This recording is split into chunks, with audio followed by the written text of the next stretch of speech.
Okay, we're live everywhere. Good afternoon, everyone. This is Roman, your number one online resource for buying property, Roman Shersher.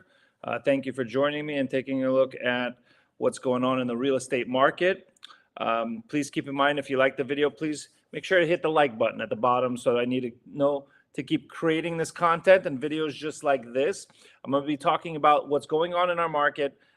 There's been a lot of shakeup lately with interest rates, with affordability, and the quantity of properties that are coming to market. So I'm going to go and tackle all of that.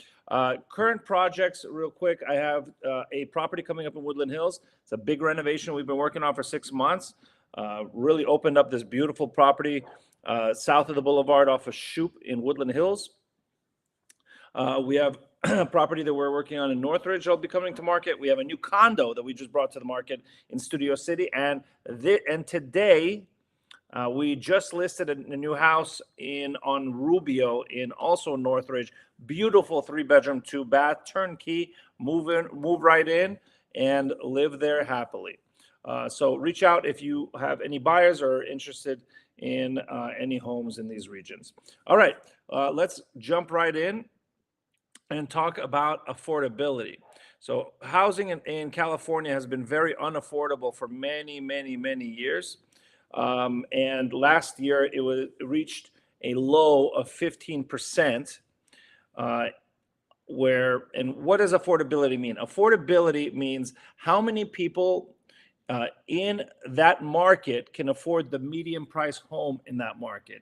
And we reached a low of 15% in the fourth quarter of 2023. Okay, that's down from 20% in the first quarter of 2023, and given the interest rates sliding slightly and the more properties coming to market, we have increased that number to 18%.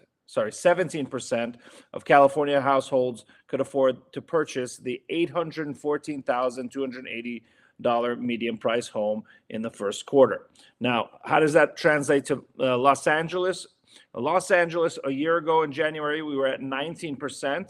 That dropped to 14% in the fourth quarter, and that's increased slightly to 15%. Okay. As you can see here, this covers the state. Condos and townhomes, always more affordable.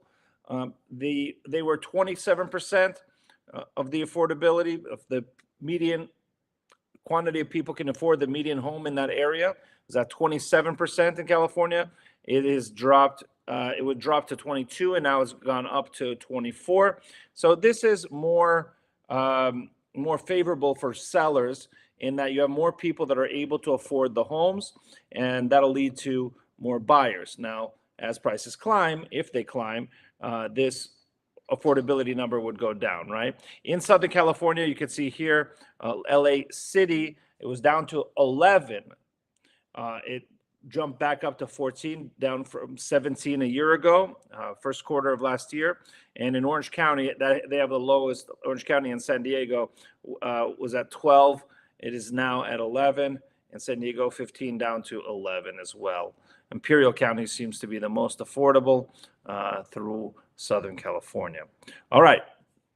Now, inflation numbers came out earlier this week, and we've been having interest rates have been very high for a long time. It was predicted that we would have 6 Fed cuts of the interest rate, 6 cuts this year, but because the inflation number went up, because the CPI came in high, those cuts got postponed.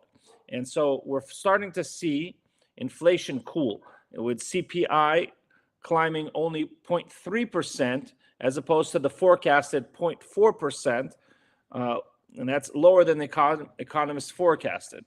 Based on this, investors are now anticipating 2 25 basis point cuts this year, down from the 6 cuts that were expected at the beginning of the year.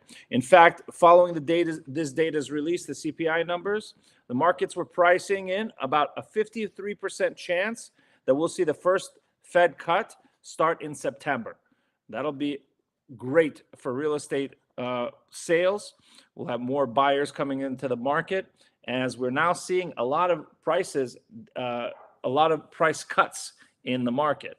We're starting to see that in the last couple of months. So we're still have a tremendous shortage of inventory.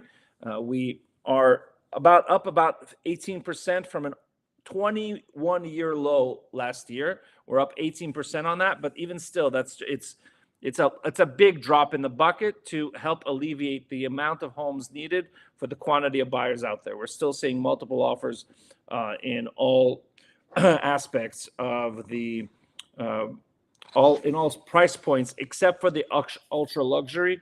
That's taking longer to sell these days. All right. Speaking of mortgage rates, where are we right now? Well, we had fallen, and about a month ago when I did the last update, the 30-year fix was at 7.08%, where we fell down to about 7.02, and that just raised. Today it's up 0.07, as you can see, to 7.09. Our 15-year fix was 6.57. It's now 6.56. So roughly all of these numbers are close to the same. The 30-year jumbo was 7.38. It's now 7.35. FHA and VA are up higher slightly from 6.57 to 6.62 and 6.64 respectively. All right. Okay. So to our quote of the day was by T.S. Eliot, well-known author. Only those who will risk going too far can possibly find out how far one can go. Reminds me of another quote that I really like. It's that all the beauty in life, all the most exciting things in life are found outside your comfort zone. So I urge everyone to get a little bit outside your comfort zone. It helps you grow. Okay, thank you very much for joining me on this episode of Weekly Real Estate Update. I'm Roman Shersher, your #1 online resource for buying property. And please remember, check out the links to the content that I just went through on Facebook or YouTube. And if you like this video, make sure to hit the like button, and I'll keep creating content and videos just like this. This is Roman Shersher, and wishing you a great weekend.